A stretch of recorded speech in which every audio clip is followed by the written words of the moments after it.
안녕하세요 여러분, 환영하고 축복합니다. 175일차입니다. 예레미야의 기도와 하나님의 응답이라는 주제로 하나님 말씀 함께 나누겠습니다. 오늘은 예레미야 14장에서 17장까지 말씀을 함께 나누겠습니다. 우리 먼저 기도하겠습니다. 하나님 아버지 감사합니다. 오늘도 저희가 진리의 말씀 앞에 앉았습니다. 계속되는 심판의 메시지 앞에 우리는 참 불편할 수 있습니다. 하나님 또 그들이 돌아오지 않을 걸 알기 때문에 예레미야에게 기도하지 말라고 합니다. 그들을 향해 기도하지 말라고 합니다. 그러나 하나님 예레미야는 계속 기도합니다. 그 이유는 하나님의 본심을 너무나도 잘 알고 있기 때문입니다. 그들이 돌아오지 않을지라도 하나님은 눈물을 흘리면서 기다리고 계신다는 사실을 알기 때문에 기도하지 않을 수밖에 없었습니다. 그것이 하나님의 사랑입니다. 하나님 심판을 선포하지만 우리가 하나님 앞에 돌아와 그 하나님과 사랑의 관계를 끊임없이 회복하기를 원하시는 그 하나님 앞에 이 시간 또 우리가 머리를 조아렸습니다. 하나님 아버지, 우리는 우리 스스로 회복할 수가 없습니다. 하나님께서 우리를 회복하게 하여 주시옵소서. 우리의 눈과 귀를 열어주셔서 하나님의 말씀이 들려지게 하여 주시옵소서. 성령 하나님 이 시간에도 온전히 다스리시고 주장해 주십시오. 예수님의 이름으로 기도드렸습니다. 아멘. 네, 오늘도 계속 들어가 보겠는데요. 자, 우리는 여호야김 때에 바벨론의 침략이 임박한 상황을 염두에 두고 우리는 보셔야 되겠습니다. 네, 예레미야 14장을 펴시고요. 자, 우리가 예레미야 타임라인을 다시 한 번 더 정리해 보면요. 우리는 지난 시간에 예레미야 26장을 했었어요. 여호야김 초기입니다. 이집트를 섬기면서 이집트의 왕 바로누고에게 조공을 바치 때였습니다. 오늘은 이제 다시 14장으로 돌아옵니다. 왜 이렇게 왔다 갔다 하냐면 우리는 지금 예레미야가 순서대로 돼 있지 않기 때문에 왕들 순서대로 우리가 보고 있다고 했죠. 그래서 자, 마지막 5왕 할 때 첫 번째 왕이 요시아입니다. 그 다음에 요아스 3개월 했다 그랬죠. 그 다음 왕이 바로 여호야김입니다. 그래서 우리는 지금 여호야김 때 임한 이 말씀을 순서대로 보고 있기 때문에 지난 시간에 26장 했다고 27장 하는 것이 아니라 우리는 여호야김 시대에 발생한 14장으로 와서 14장에서 20장까지 하는데 오늘은 14장에서 17장까지를 보는 것입니다. 그래서 14장을 펴시고요. 자, 1절을 보시면 가뭄에 대하여 예레미야에게 임한 여호와의 말씀이라 이야기하고 있습니다. 이 가뭄은 그냥 비가 안 온다 이것이 아닙니다. 하나님의 심판의 결과였습니다. 그래서 2절 보시면 유다가 슬퍼하며 성문의 무리가 피곤하여 땅 위에서 애통하니 예루살렘의 부르짖음이 위로 오르도다. 그냥 단순히 운다고 애통한다고 부르짖는다고 해서 이것이 회개는 아닌 것입니다. 그것을 하나님께서 분명히 하고 있으십니다. 3절 보시면 귀인들은 자기 사원들을 보내요. 귀인들이라고 하면 귀족들 그리고 지도자층을 이야기하는 것입니다. 자기 종들을 보내어서 물을 얻으려고 보내었습니다. 그런데 우물에 가도 샘에 가도 물을 얻지 못한 거예요. 그래서 그 종들이 부끄러워서 돌아왔다. 자, 이런 표현이 있습니다. 그리고 4절에 보시면 땅에 비가 없어 지면이 갈라지니 밭 가는 자. 자, 이 밭 가는 자는 평민, 일반 백성들을 이야기합니다. 아까 귀족들, 지도자층들을 이야기했다면 일반 평민들 또한 밭이 쩍쩍쩍쩍 갈라지는 거예요. 자, 그러니까 먹을 게 없는 거예요. 그러니까 부끄러워서 그의 머리를 가리는도다. 수치스럽다. 이제 이 말을 하고 있습니다. 그리고 자, 이 귀족들, 평민들 뿐만 아니라 이 가뭄은 들짐승들, 다른 이제 피조물 세계에서도 이렇게 이제 이런 일들이 일어나게 된 것이죠. 여러분들, 이 죄의 결과는, 인간의 죄의 결과는 우리가 선악과를 따먹고 나서도 그랬습니다. 하나님과 사람과의 관계뿐만 아니라 사람과 사람과의 관계, 그리고 사람과 다른 피조물 관계, 땅도 저주를 받았습니다. 그리고 다른 짐승들도 여러분들 관계가 다 깨어지게 된 것입니다. 하나님의 창조 질서가 다 어지럽게 된 것입니다. 질병도 여러분들 영어로 질서를 오더라고 합니다. 그런데 질병을 영어로 뭐라 그러냐면 disorder라고 합니다. 이것은 자, 질서가 없다는 것이죠. 이 모든 것이 다 파괴된 것입니다. 마찬가지입니다. 이 가뭄도 하나님의 심판이기 때문에 귀족 평민뿐만 아니라 이 짐승들, 땅까지 영향을 받는 것입니다. 그래서 5절 보시면 들의 암사슬은 새끼 낳아도 풀이 없음으로 내버려져요. 그리고 들나귀들은 벗은 산 위에 서서 승령이 같이 헐떡이며 풀이 없음으로 눈이 흐려지는데요. 자, 이 들나귀 같은 짐승들은 이게 가뭄에 되게 이제 잘 견딘다고 해요. 그럼에도 불구하고 못 견디고 이렇게 되었다는 것이죠. 자, 이때 예레미야는 기도합니다. 자, 자기와 이 죄지은 이 유다 백성들을 동일시해서 우리의 죄악을 자기와 동일시해서 기도하고 있어요. 7절 보시면 여호와여 우리의 죄악이 우리에게 대하여 증언할지라도 주는 주의 이름을 위하여 일하소서. 우리의 타락함이 많으니이다. 예레미야가 죄 지은 거 아니죠. 그러니까 내가 어떤 공동체 안에 죄를 보게 될 때 나를 포함해서 하나님 우리의 죄 때문입니다. 우리가 그렇게 기도했으면 좋겠습니다. 손가락질하는 것이 아니라 하나님 우리가 우리의 죄를 봅니다. 우리의 타락함이 많습니다. 우리가 주께 범죄하였습니다. 이 기도가 우리의 기도가 되어야 할 거라고 저는 생각합니다. 자, 그러면서 하나님에 대해서 하나님이 어떤 분이신지 이야기해요. 그 하나님은 8절 이스라엘의 소망이시오 고난당할 때의 구원자시오 이렇게 말하고 있습니다. 그러면서 하나님 어찌하여 이 땅에서 거류하는 자 같이 하룻밤을 유숙하는 나그네 같이 하십니까? 어찌하여 놀란 자 같으시며 어찌하여 구원하지 못하는 용사 같이 하십니까? 여호와여 그래도 주는 우리 가운데 계시고 우리는 주의 이름으로 일컬음을 받는 자이오니 우리를 버리지 마옵소서. 이렇게 이제 그 백성과 하나님 사이의 중보자처럼 예레미야는 기도하고 있다는 것입니다. 11절 보겠습니다. 여호와께서 또 내게 이르시되 너는 이 백성을 위하여 복을 구하지 말라. 하나님 또 그렇게 하시죠. 금식할지라도 내가 그 부르짖음 듣지 아니하겠고 번제와 소제를 들을지라도 내가 그것을 받지 아니할 뿐만 아니라 칼, 기근, 전염병으로 내가 그들을 멸하리라 이렇게 말씀하십니다. 그럼에도 불구하고 이 예레미야는 계속 기도합니다. 자기도 고통스럽죠. 그럼에도 불구하고 계속 기도하는 것을 볼 수가 있어요. 자, 하나님의 본심은 이 벌을 통해서 그들이 돌아오기를 원한다는 본심을 깔고 여러분들을 보셔야 겠습니다. 그래서 여러분들 14절을 한번 보겠습니다. 자, 이 거짓 선지자들이 계속 평강하다 이렇게 하고 있고 그 거짓 선지자들도 문제지만 그 선지자들의 말을 듣는 백성들도 문제입니다. 그래서 거짓 선지자들은 평강하다 그렇게 예언을 하는 것입니다. 14절 보시면 여호와께서 내게 이르시되 선지자들이 내 이름으로 거짓 예언을 하도다. 나는 그들을 보내지 아니하였고 그들에게 명령하거나 이르지 아니하였거든. 그들이 거짓 계시와 점술과 헛된 것과 자기 마음에 거짓으로 너희에게 예언하는도다. 그러므로 내가 보내지 아니하였어도 내 이름으로 예언하여 이르기를 칼과 기근이 이 땅에 이르지 아니하리라. 이렇게 이제 말하는 거짓 선지자들에게는 그 칼과 기근이 그들에게 임할 것이라는 것이죠. 그 칼과 기근에 그들이 망할 것이라는 거예요. 멸망할 것이고 그들의 예언을 받은 백성 또한 죄가 없는 것이 아니라 백성 또한 마찬가지라는 것이죠. 그러니까 여러분들 선지자가 거짓 선지자가 말한다고 해서 그거를 따라가면은 안 되는 거예요. 여러분들 무지도 제 안에 들어가는 것입니다. 나 몰랐어요. 자, 그렇게 말을 할 수도 있지만 그것을 인도하는 지도자도 마찬가지고 그것을 분별 없이 따라가는 사람들도 여러분들 그것이 같은 벌을 면치 못하는 것입니다. 16절 보시면 자 그들의 예언을 받은 백성은 칼과 기근으로 말미암아 예루살렘 거리에 던짐을 당할 것이라 이렇게 이야기를 하고 있어요. 자 17절 자 그러니 17절 너는 이 말로 그들에게 이르라 내 눈이 밤낮으로 그치지 아니하고 눈물로 흘리리니 이는 처녀 딸 내 백성이 큰 파멸 중한 상처로 말미암아 망함이라. 자, 이것이 예레미야의 눈물이죠. 하나님 기도하지 말라고 그랬죠. 그런데 넌 눈물 흘리겠다고 이야기하고 있죠. 그런데 바로 이 눈물이 하나님의 마음이에요. 그러니까 하나님 팍 잘라가지고 너 망하겠어 없애버리고 말겠어 그것이 아닙니다. 하나님도 눈물을 흘리는 것이죠. 이것이 자식을 향하는 하나님 아버지의 마음이라고 하겠습니다. 자, 이제 백성이 주께 간구하다 내용이 나오는데요. 자, 19절 보시면 이것이 이제 기도의 내용인데 저도 이것을 읽으면서 한번 제가 제 입으로 여러 번씩 제가 우리 공동체를 넣어서 기도를 했어요. 그런데 마음이 정말로 이렇게 간절한 마음이 생기더라고요.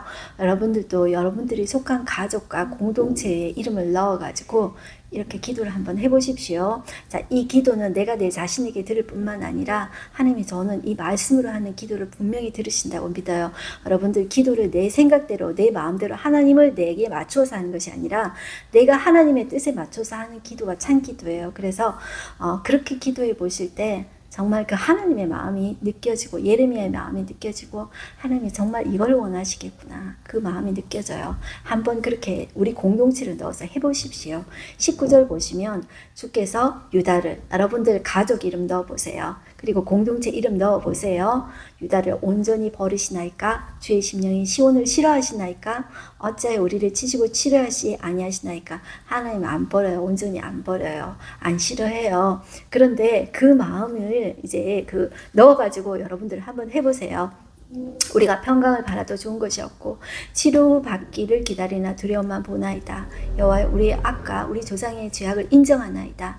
우리가 죽게 범죄하였나이다. 지금 예레미야가 동의시하고 있다 그랬죠. 내가 지금 죄 지은 게 아니어도 지금 나를 포함해서 그렇게 하는 거예요. 자, 이것이 예레미야의 마음이었고 이것이 예수님이에요. 그렇기 때문에 우리 죄 때문에 대신 예수님 죽으시잖아요. 우리의 죄를 동의하신 분이 바로 하나님이셔요. 자, 주의 이름을 위하여 우리를 미워하지 마옵소서. 주의 영광의 보좌를 욕되게 마옵소서. 주께서 우리와 세우신 언약을 기억하시고 피하지 마옵소서. 이방인의 우상 가운데 능히 비를 내리게 할 자가 있나이까? 하늘이 능히 소나기를 내릴 수 있으리까? 지금 가뭄 때문에 이 기도하고 있는 거예요. 우리 하나님 여호와여, 그리하는 자는 주가 아니시나이까? 그러므로 우리가 주를 앙망하옵는 것은 주께서 이 모든 것을 만드셨습니다 하니라. 자, 이렇게 하나님 불쌍히 여겨주십시오. 이렇게 기도하고 있습니다. 15장 가겠습니다. 4가지로 백성을 벌하리라. 우리 14장에서는 가뭄이 있었죠. 칼, 기근, 전염병 3가지 있었죠. 4가지로 백성을 벌하리라. 이것도 뭐 3가지든 4가지든 다 핵심은 비슷합니다. 칼, 기근, 전염병 이게 다 마찬가지예요. 칼은 이제 전쟁을 상징하는 것이고 오늘 나온 여기 4가지도 다 그 카테고리 안에 들어간다고 여러분들 보시면 돼요. 자, 15장 1절 보시면 여호와께서 내게 이르시되 모세와 사무엘이 내 앞에 섰다 할지라도 내 마음은 이 백성을 향할 수 없나니 그들을 내 앞에서 쫓아내보내라. 이렇게 이야기하죠. 이것은 모세와 사무엘을 하나님 등장시켰죠. 모세의 중보기도, 사무엘의 중보기도 때문에 하나님이 그 마음을 돌이키셨거든요. 그런데 지금 네가 그렇게 섰다 할지라도 못 돌이켜 이렇게 이야기하는데도 이제 예레미야는 계속 기도를 계속해요. 근데 하나님이 뜻하시는 것은 지금 진멸이 아니에요. 진멸이 아니라 이 메시지를 듣고 돌아오기를 원하시기 때문에 예레미야를 보내셔서 이 심판의 메시지를 보내고 저와 여러분도 그 기도를 듣게 하시는 거예요. 자, 우리는 본심을 알아야 그 기도를 할 수가 있는 거예요.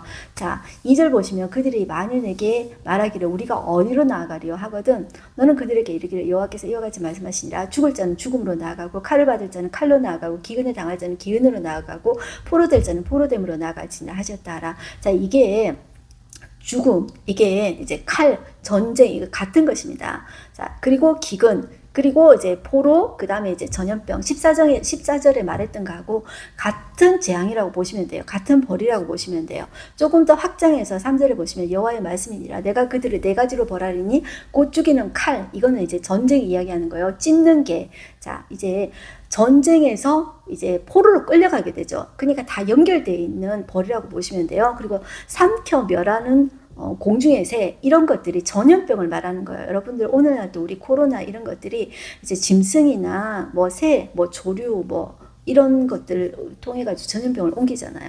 같은 걸로 보시면 돼요. 땅의 짐승 이것도 전염병이나 기근 이런 거예요. 그러니까 조금 더 확장시켜서 이렇게 이야기했지만 이제 벌은 똑같아 이렇게 보시면 되겠어요. 4절 보시면 유다 왕 히스기야의 아들 므낫세가 예루살렘에 행한 것으로 말미암아 내가 그들을 세계 여러 민족 가운데 흩으리라. 자, 이렇게 이야기하면서 히스기야의 아들 므낫세를 등장하고 있죠. 다시 우리가 한번 살펴보면은요, 이 므낫세는 어떤 왕이냐 했을 때 이 히스기야가 총 통치 기간이 여러분들 29년이었습니다. 그런데 그의 통치 기간 중간 14년에 죽을 병 걸렸잖아요. 그래서 너 짐 꾸려라, 너 정리 다 해라 그랬는데 그가 막 눈물로 하나님 앞에 통곡하면서 기도하잖아요.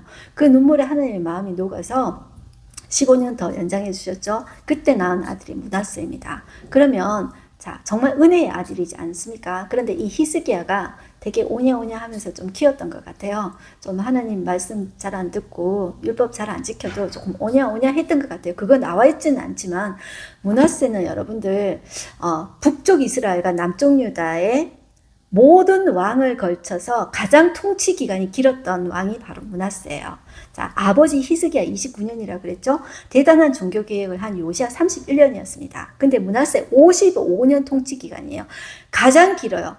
남북 합쳐서 가장 길어요. 자, 그래서 이 히스기야가 은혜로 낳은 아들이죠. 그런데 그 은혜를 모르고 가장 최악의 왕이 바로 므낫세입니다. 그러니까 지금 이 므낫세는 은혜를 저버린 대표자다, 이렇게 보시면 되겠어요. 그런데 그 백성도 그랬다. 자, 그렇기 때문에 내가 흩으리라, 그 말씀을 한다고 여러분들 생각하시면 되겠습니다. 5절 보시면 예루살렘아 너를 불쌍히 여길 자 누구며 너를 위해 울 자 누구며 돌이켜 네 평안을 물을 자 누구냐. 아무도 없다는 것이죠. 6절 여호와께서 이르시되 네가 나를 버렸고 내게서 물러갔으므로 내게로 내 손을 펴서 너를 멸하였노니 이는 내가 뜻을 돌이키기에 지쳤습니다. 자, 하나님이 그들 버리신 거 아니에요. 우리는 이제 오해할 수가 있는데, 하나님이 버리셨다 오해할 수가 있는데, 하나님 버리신 게 아니고 그 백성이, 그들의 지도자가 수도 없이 하나님을 버렸습니다. 끊임없이 지금 이사야, 지금 예레미야 선지자 많이 보냈죠. 근데 그 므낫세도 예레미야 톱으로 켜서 죽였다 그랬죠. 예언자들 막 죽이는 거예요. 그리고 그 백성들도 똑같이 듣기 싫은 말을 한다고.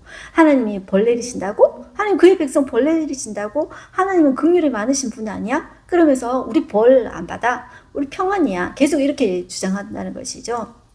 그러면서 끊임없이 하나님을 버렸어요. 그들이 하나님을 버린 것이지 하나님 그들을 버린 게 아니에요. 지금 이 말을 하면서도 돌아오기를 원하시는 분이 하나님이시다. 그걸 우리가 이제 기억하시면 좋겠어요. 그래서 하나님이 내가 뜻을 돌이키기에 지쳤다, 이렇게 이야기해요. 하나님께서 육체적으로 지치신 것이 아닙니다.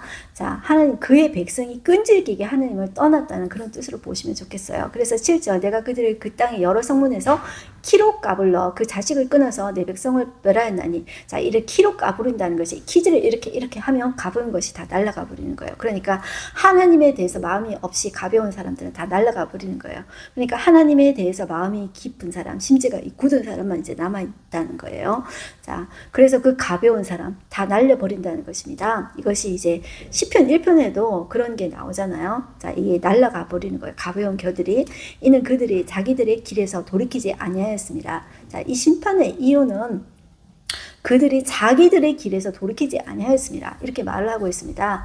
그래서 지금 청년들이 지금 다 전쟁에 끌려나가서 죽는 거예요. 그래서 9절에 보면 일곱을 낳은 여인에게는 쇠약하여 기절하게 하며, 자, 이런 말이 나오죠. 7이라는 숫자는 완전수예요. 그리고 자식을 많이 낳았다는 것은 축복을 상징하죠. 그런데 완전히 반대가 된다는 것이죠. 대낮에 그의 해가 떨어져서 그에게 수치와 근심을 당하게 하였느니라. 자, 이렇게 이야기하고 있죠. 그러니까 이제 그들에게 이제 죄 때문에 이렇게 되었다. 이제 그것을 이야기하고 있죠.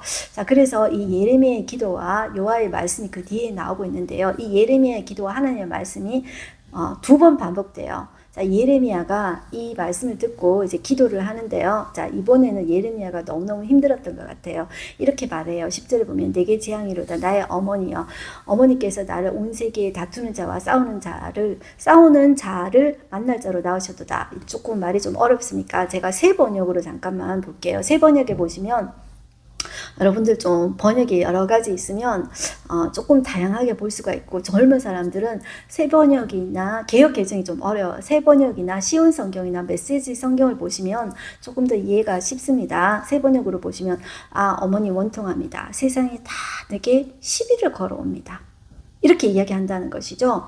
자, 그리고 예레미야가 이렇게 이야기해요. 내가 구워주지도 아니하였고 사람이 내게 구이지도 아니하였다. 내가 그들에게 경제적인 손실도 주지 않았다. 그런데 그들이 나를 죽이려고 한다. 다 나를 저주하려고 한다. 이렇게 예레미야가 이야기하는 거예요. 그들이 누구일까요? 아나돗 사람들, 그리고 지도자들, 백성들이 다 지금 예레미야를 죽이려고 하는 거예요. 이 예레미야는 영적 탈진 가운데 빠졌습니다. 마치 여러분들 엘리야가 아합이 죽이려고 하잖아요. 이세벨이 죽이려고 쫓아왔죠. 자, 거기에서 다 탈진돼서 하나님 나 혼자 남았습니다. 다 나를 죽이려고 합니다. 자, 그렇게 이야기했던 거하고 지금 비슷해요. 영적 탈진 상태 가운데 있어요. 이 예레미야가 다 죽이려고 하는 거 나 혼자 남았어요. 이렇게 이야기해요. 11절 보시면 하나님의 대답이 이어집니다. 하나님이 격려하세요. 예레미야에게 여러분도 힘들 때 다 나를 저주하는 것처럼 느껴질 때 이렇게 하나님이 말씀하시는 그 음성을 들어보세요. 11절 여호와께서 이르시되 내가 진실로 너를 강하게 할 것이요 너에게 복을 받게 할 것이며 내가 진실로 내 원수로 재앙과 환난의 때에 내게 강구하게 하리라. 자, 이렇게 이야기해요. 자, 너희들 지금은 그런데 그 재앙의 날이 되면 그들이 내한테 와서 기도해달라, 간구해달라 이렇게 할 거야. 근데 실제로 그렇게 됩니다. 12절 누가 능히 철, 곧 북방의 철. 자, 북방의 철은 바벨론입니다. 놋을 꺾으려. 이 놋은 예레미야예요. 그래서 뒤에 보시면 하나님께서 내가 너를 놋 성벽이 되게 하리라 이런 말들이 나오거든요. 이 철은 바벨론이다. 놋은 예레미야다. 그러니까 하나님이 사용하시는 도구인 이 바벨론과 예레미야를 꺾을 수가 없다는 것을 하나님께서 말씀하고 계세요. 그렇게 보시고 15절에 보시면 예레미야의 말이 또 반복이 돼요. 여호와여 주께서 아시오니 원하건대 주는 나를 기억하시며 돌보시사 나를 박해하는 자에게 보복하시고 주의 오를 참으심으로 말미암아 나를 멸망하지 아니하게 하옵시며 주를 위하여 내가 부끄러움을 당하는 줄을 아시옵소서. 만군의 여호와 하나님이시여 나는 주의 이름으로 일컬음을 받는 자라. 내가 주의 말씀을 얻어 먹어 싸우니 주의 말씀은 내게 기쁨과 내 마음의 즐거움이 오나 내가 기뻐하는 자의 모임 가운데 앉지 아니하며 즐거워하지도 아니하고 주의 손에 붙들려 홀로 앉았사오니 지금 홀로 앉았다 그러죠. 이 엘리야가 느끼는 감정하고 똑같아요. 다 죽이려 하고 나 홀로 앉았다는 것이죠. 나는 주의 말씀을 기뻐하지만 그것이 나 혼자 남았다는 거예요. 나 홀로 앉았사오니 이는 주께서 분노를 내게 채우셨습니다. 이게 이제 그 예레미야 아픔의 클라이막스인 것 같아요. 18절 나의 고통이 계속하며 상처가 중하여 낫지 아니하면 어찌 됨이니까 주께서는 내게 대하여 물이 말라서 속이는 시내 같으시리까. 우리는 속이는 시내를 잘 모르잖아요. 이거는 이 이스라엘 사람들은 금방 알아요. 다 알아요. 이게 속이는 시내가 뭐냐 하면 이 여름철에 금방 말라서 버리는 사막에 이 와디를 말을 하는 거예요.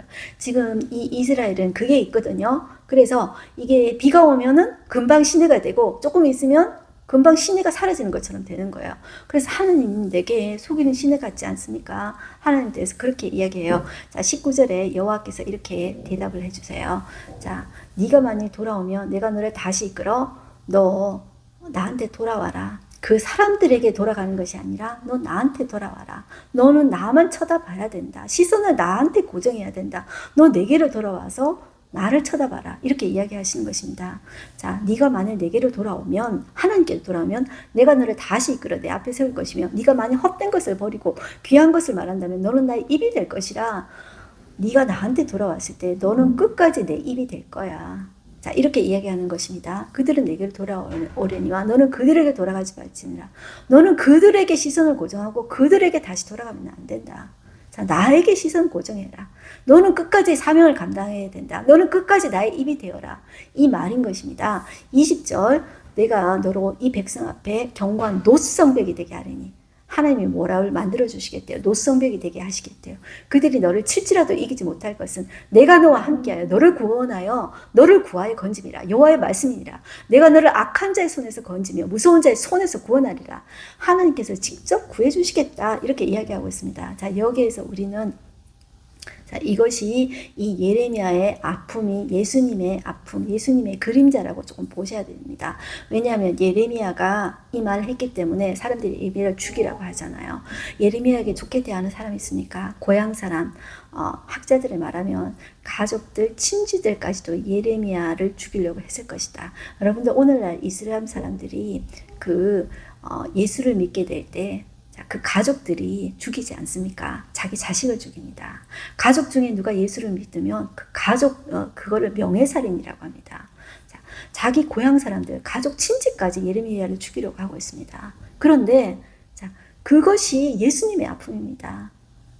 예수님이 그러셨잖아요. 자, 죽기까지 예수님께서 그렇게 당하셨습니다. 자, 죽으시고 그것으로 끝나지 않고 예수님은 이제 부활하셨죠. 이 선지자의 아픔을 보면서 선지자들이 이렇게 무고하게 제가 이사야는 톱질로 켜서 죽임을 당했다 그랬죠. 이런 죽임을 당한 이것이 누구의 죽음을 다 예언하고 있냐면 바로 예수 그리스도의 죽음을 예언하고 있습니다. 죄 없이 죽으신 그 무고한 그 피는 예수님을 상징한다고 보시면 되겠습니다. 이제 16장 오시면 말로 알아듣지 못하니까 하나님은 예레미야에게 행동 예언을 시키십니다. 우리 예레미야도 이런 이사야도 그런 행동 예언을 시키셨는데요. 이제 말로 못 알아들으니까 하나님 행동 예언 시키는 거예요. 나중에 여러분들 에스겔에서도 행동 예언을 되게 많이 시켜요. 이것이 시청각 교육이라고 보시면 되겠습니다. 16장 1절 여호와의 말씀이 또 내게 임하여 이르시되 너는 이 땅에서 아내를 하지 말며 자녀 두지 말라. 자, 이것이 오늘날 뭐 결혼하지 말라, 뭐 이건 뭐 이게 뭐 문제돼 이렇게 생각할 수 있겠지만, 뭐 신부님들도 있지 않아 이렇게 생각할 수 있지만, 그 당시에는 이것이 정말 너무나도 이상한 이제 그건 거예요. 자, 오늘날하고 같다고 생각하시면 안 됩니다. 자, 이것은 이제 왜 그렇게 하시는지 뒤에 이제 여러 개가 나옵니다. 자, 처음에 결혼하지 말라. 5절을 보시면은 여호와께서 이와 같이 말씀하시되 초상집에 들어가지 말라 그래요. 가서 통곡하며 그들을 위하여 애곡하지 말라. 내가 이 백성에게 나의 평강을 빼앗으며 인재와 사랑을 제함이라. 이렇게 이야기해요. 그 다음에 세 번째 8절 보시면 너는 잔치집에 들어가서 그들과 함께 앉아 먹거나 마시지 말라. 이렇게 이야기해요. 그러면서 하나님께서 9절 중간에 보시면 내가 기뻐하는 소리와 즐거워하는 소리와 신랑의 소리와 신부의 소리를 내가 내 목전 내 시대 이곳에서 끊어지게 하리라. 자, 이것은 일상의 기쁨이 사라질 것을 이야기해요. 자, 뭐 하지 말라 그랬죠? 결혼하지 말라. 초상집에 가서 이제 장례하지 말라. 그리고 잔치집에 들어가지 말라. 이것은 자, 인생에 있어서 결혼식이나 장례식이나 잔칫날은 되게 중요한 것이죠. 이거 왜 하지 말라 그러냐면 예레미야를 통해서 이것이 쓸데없다. 왜냐하면 임박한 재앙이 올 것이라는 것이죠. 그렇기 때문에 이거 하지 말라는 것입니다. 자, 그래서 백성들이 10절을 보면 네가 이 모든 말로 백성에게 말할 때 그들이 내게 묻기를 여호와께서 이 재앙을 선포하시면 왜 너보고 그렇게 하냐 이제 따지는 거예요. 도대체 우리가 뭘 그렇게 잘못했다고. 이제 애들이 그러죠. 도대체 내가 뭘 그렇게 잘못했다고. 애들이 이제 부모한테 따지잖아요. 도대체 내가 뭘 그렇게 잘못했다고 하나님 왜 이러시는 거예요? 그죠? 그렇게 이야기하죠. 그래서 11절에 보시면 이렇게 나옵니다. 너희 조상들이 나를 버리고, 자, 이유는 뭐냐 하면 하나님 왜 그렇게 하시냐면 나를 버리고 다른 신들을 따라서 그들을 섬기며 그들에게 절하고 나를 버려 내 율법을 지키지 아니하였습니다. 이렇게 말을 하고 있습니다. 하나님을 버리고 우상 섬기고 그리고 하나님의 율법 싫다는 것이죠. 순종하기 싫다는 것이죠. 버리는 거예요. 여러분들 사랑하기 때문에 순종하고 사랑하기 때문에 그 말씀을 가슴속에 새기는 거예요. 내가 힘들지만 사랑하기 때문에 그 사랑하는 사람의 말을 지키는 거예요. 그러니까 하나님 버린 거예요. 그걸 이야기하고 있습니다. 자, 하나님 심판 말씀하셨죠? 그럼에도 불구하고 그 심판이 끝이 아니에요. 망하고 완전히 끝내는 것이 하나님 본심이 아니에요. 그 다음에 14절에 나오는 것이 보면은 포로의 계한입니다. 이거는 뭐냐 하면은 소망을 두는 거예요. 완전 망하는 것이 아니고 지금 벌 받는 거라는 거예요. 지금 포로가 돌아올 날이 있다는 것을 이야기해요. 그래서 14절 보시면 여호와의 말씀이니라. 그러나 보라 날이 이르리니 다시는 이스라엘 자손을 애굽 땅에서 인도하여 내신 여호와께서 살아계심을 두고 맹세하지 아니하고. 자, 이 날은 심판의 날이지만 다시 구원의 날이 됩니다. 항상 중의적인 의미가 있다고 했죠. 자, 이 날은 그러면서 출애굽이 아닌, 자, 뒤에 보시면 이스라엘 자손을 북방 땅과 그 쫓겨났던 제가 잘못했습니다. 보라 날이 이르리니 다시는 이스라엘 자손을 애굽 땅에서 인도하여 내신 여호와께서 살아계심을 두고 맹세하지 아니하고. 왜 애굽 땅을 들먹이냐면 지금은 이제 출애굽이 아닌 출바벨론 시킬 것을 약속하시는 거예요. 자, 그 당시에 맹세라는 것은 이 고대사에서 맹세는 어떤 존재의 무엇을 걸고 맹세하냐면 자기가 생각하는 최고의 신, 최고의 가치를 걸고 맹세하는 거예요.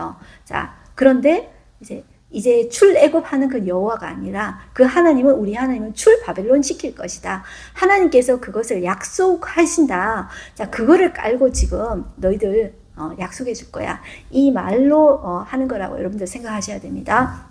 15절 이스라엘 자손을 북방 땅과 그 쫓겨났던 모든 나라에서 인도해 내신 여호와께서 살아계심을 두고 맹세하리라. 자, 이 북방 땅은 출바벨론 시키겠다는 거예요. 지금 북방 땅 그러면은 바벨론이라고 생각하셔야 됩니다. 지금 너희들이 포로로 끌려간단 말이야. 바벨론으로 너희들이 포로로 끌려가는데 때가 되면 내가 다시 돌아오게 할 거야. 그걸 지금 이제 이 예레미야를 통해서 말씀하고 계신 거예요.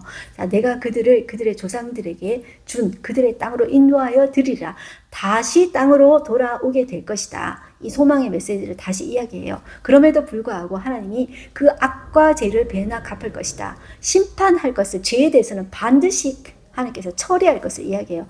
여러분들, 하나님은 죄에 대해서 그냥 두지 않아요. 그냥 무조건 포로 기한이다, 무조건 평안이다, 이거 절대로 아니에요. 하나님은 죄에 대해서 철저히 심판했어요. 그래서 예를 드는데 두 가지 직종을 불러드립니다. 자, 16절을 보면 어부를 부르신대요. 그리고 많은 포수를 부른대요.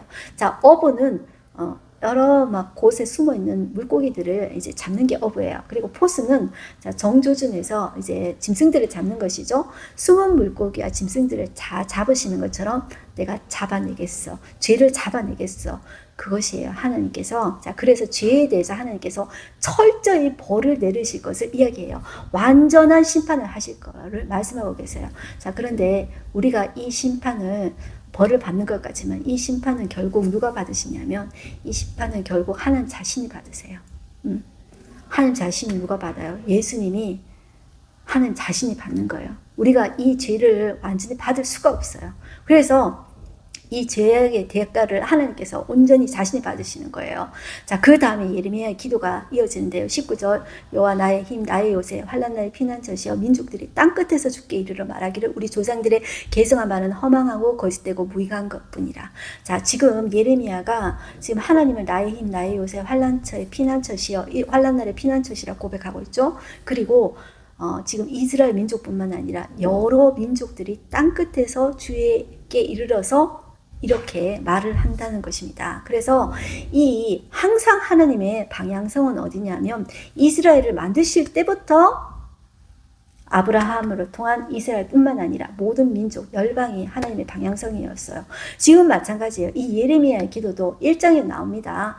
하나님이 유다의 선지자, 이스라엘의 선지자뿐만 아니라 열방의 선지자, 모든 민족의 선지자로 예레미야를 불렀거든요. 지금 이 유다의 멸망, 이것뿐만 이야기하는 것이 아니라 지금 회복, 소망을 다 이야기하고 있죠. 그런데 이 유다의 회복뿐만 아니라 그 방향이 어디까지 되냐면 모든 민족들입니다. 모든 민족들이 땅끝에서 고백하면서 그 하나님을 고백하게 될 것이라는 것을 이야기하고 있는 거예요. 자, 그 다음에 이제 17장으로 넘어가게 됩니다. 제가 조금만 빨리 할게요. 자, 1절 보시면 유다의 죄는 금강석 끝 철필로 기록되되 이렇게 이야기하고 있죠. 자, 유다의 죄를 금강석 금으로 철필로 누가 기록하셨냐면 하나님이 바로 쓰신 거예요. 왜 금강석 철필로 쓸까요? 자, 그 기록을 영구적으로 남기기 위해서 그 죄가 지워지지 않는다는 것을 강조하시기 위해서 이런 표현을 쓰시는 거예요. 그들의 죄, 그들의 마음판과 그들의 제단 뿔에 새겨졌다고 이야기해요. 그들의 마음판에 이 죄가 새겨졌대요. 마음판과 왜 제단 뿔이라고 적어놨냐면 제단 뿔은 여러분들이 내 죄를 고하고 희생 제물을 바치고 제사함이 이루어지는 곳이에요. 그런데 이 제사함이 이루어지는 곳이 마음을 담지 않고 위선적으로 형식적으로 드림으로 인해서 이 있잖아요. 죄가 새겨지는 완전히 반대가 되어지는 것이에요. 죄가 사하여지는 것이 아니라 그곳에 하나님이 죄를 쓰시는 곳이 되었다는 거예요. 그곳에는 죄사함을 받는 곳이 되었어야 돼요. 그런데 하나님이 철필로 죄를 쓰는 곳이 되어졌다는 것이죠. 그들의 죄를 고발하고 있는 것이에요. 그래, 죄가 무엇이냐 했을 때 이제 우상숭배를 이야기하고 있다는 것이죠. 자, 그렇게 보시고 자, 그들의 죄에 대해서 하나님께서 이야기하시는데 여러분들 어렵지 않으니까 보시면 됩니다. 자, 그들의 죄에 대해서 이야기할 때 9절 한번 보실게요. 만물보다 거짓되고 심히 부패한 것은 마음이라 누가 능히 이를 알리오마는 나 여호와는 심장을 살피며 폐부를 시험하고 각각 그 행위와 그 행실대로 보응하나니 이렇게 이야기하고 있죠. 여러분들, 하나님 앞에 깨끗한 사람은 아무도 없습니다. 누구는 좀 더 거룩한 것 같아요? 아닙니다. 하나님 보시기에 우리 중심 보는데요, 내 마음을 보는데 만물보다 거짓되고 부패한 것이 뭐래요? 심히 부패한 것이 내 마음이래요. 그렇기 때문에 여러분들 사람 의지하면 됩니까? 안 됩니까? 사람 의지하면 안 돼요. 하나님 말씀만 의지해야 돼요. 풀은 시들고 꽃도 다 시들고 사라집니다. 한때뿐입니다. 아름다운 거 한때뿐입니다. 말씀만 의지해야 될 줄 믿습니다. 그래서 하나님은 내 심장을 살피고 내 폐부를 시험해서 내 행위대로 보응하신 분이라고 이야기하고 있어요. 여기 메시지 성경을 보시면 이렇게 되어 있어요. 사람의 마음의 부패함을 이렇게 이야기해요.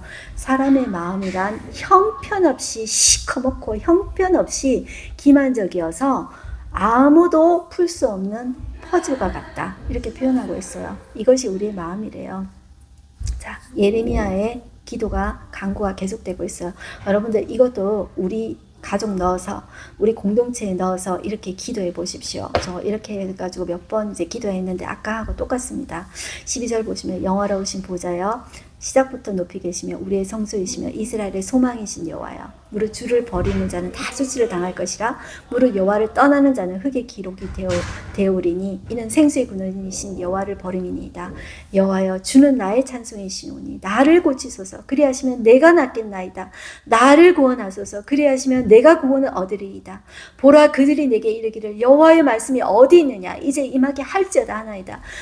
나는 목자의 직분에서 물러가지 아니하고 주를 따라 싸우며 재앙의 날에도 내가 원하지 아니하였음을 주께서 아시는 바라. 내 입술에서 나온 것이 주의 목전에 있나이다. 주는 내게 두려움이 되지 마옵소서. 재앙의 날에 주는 나를 피난처시입니다. 이렇게 고백하고 있죠. 자, 여러분들 이렇게 기도하시고요. 안식일을 거룩하게 하라. 이렇게 이야기하고 있죠. 자, 좀 짧게 정리하면 안식일은 율법의 대표다. 그렇게 보시고 여러분들 이걸 짧게 한번 보시면 되겠습니다. 오늘 하루 한 절 말씀 보겠습니다. 만물보다 거짓되고 심히 부패한 것은 마음이라. 누가 능히 이를 알리오마는 사람을 몰라요. 다 자기 숨깁니다. 자, 제가 전에 전도 폭발했는데 거기 그림에 보면 사람의 마음이 시커먼데요. 다 천연 형형 색깔로 다 치장하고 아닌 척하고 있습니다. 근데 하나님은 다 심장을 살피고 폐부를 시험하고 각각 그 행위와 그 행실대로 보응하신대요.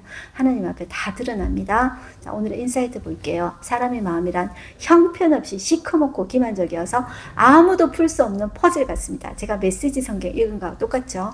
그러나 하나님은 사람의 마음을 탐색하고 그 생각을 살피십니다. 하나님은 사람의 중심과 사태의 근원을 꿰뚫으십니다. 하나님은 우리의 겉모습이 아니라 그 실상을 보십니다. 두 눈을 부릅뜨고 여러분의 마음을 지키십시오. 마음은 생명의 근원입니다. 네, 우리 기도하겠습니다. 하나님 아버지 감사합니다. 우리의 마음을 보시는 그 하나님 앞에 우리가 나아갑니다. 하나님, 우리는 절대로 깨끗한 존재가 아닙니다. 그러기에 우리 주 예수 그리스도의 보혈의 피로 우리를 씻으시고 정하게 하여 주시고 우리를 새로운 피조물로 주님 만들어 주셔서 하나님 성품 반사해내며 하나님 영광 드러내는 우리 되게 하여 주시옵소서. 하나님, 우리를 통하여서 다시 세상을 일으키시며 우리를 통하여서 우리 가족을 새롭게 하시고 우리를 통하여서 우리 공동체를 새롭게 하시옵소서. 하나님 영광 받아 주시옵소서. 우리를 그 일에 사용하여 주시옵소서. 예수님의 이름으로 기도드렸습니다. 아멘. 여러분들 오늘도 승리하십시오. 화이팅입니다.